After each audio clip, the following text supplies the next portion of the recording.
నేను జువ్వాదు, rose water, మంచిగా Sandalwood powder,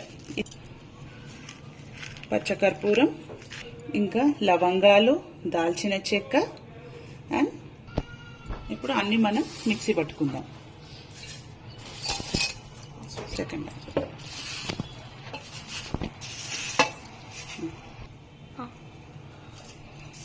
మనం వీటన్నిటిని గ్రైండ్ చేస్తున్నాం.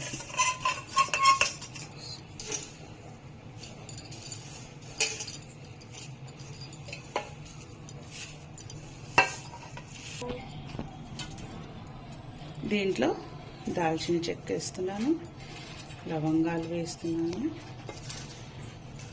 ఆకు,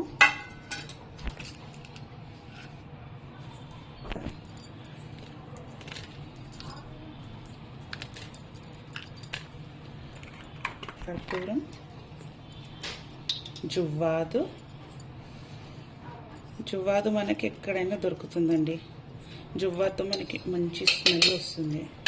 మనకి వీటితో ఇలా ఈ ధూప్ స్టిక్స్ చేసుకోవడం వల్ల ఎక్కువ బయట నుంచి ఉన్న హార్మ్ఫుల్ కెమికల్స్ అది కాదు, ఇవన్నీ యాడ్ చేసి కొంచెం రోజ్ వాటర్ స్మెల్ కోసం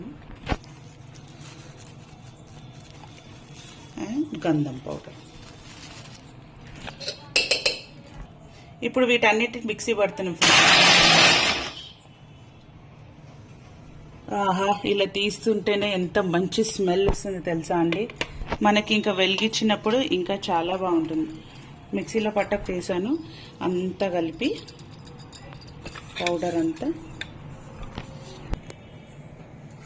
ఇట్లా మొత్తం మిక్స్ అయ్యేటట్టు చూడండి. మొత్తం పౌడర్స్ సరే ఇలా సాఫ్ట్గా మిక్సీ అయింది.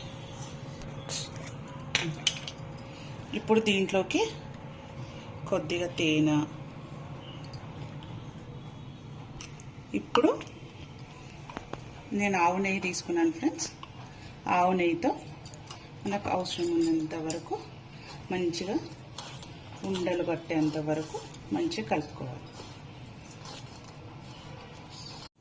ఇలా మంచిగా నెయ్యి వేసుకున్నాక ఇలా మిక్స్ చేసుకోవాలి ఫ్రెండ్స్. దీంట్లో ఇంకా మనం హారతి కర్పూరం బిళ్ళలు కూడా యాడ్ చేసుకోవాలి. మిక్సీ పట్టేటప్పుడు చేసుకోవాలి, కానీ నేను మాత్రం దానిని లాస్ట్లో యాడ్ చేస్తున్నాను.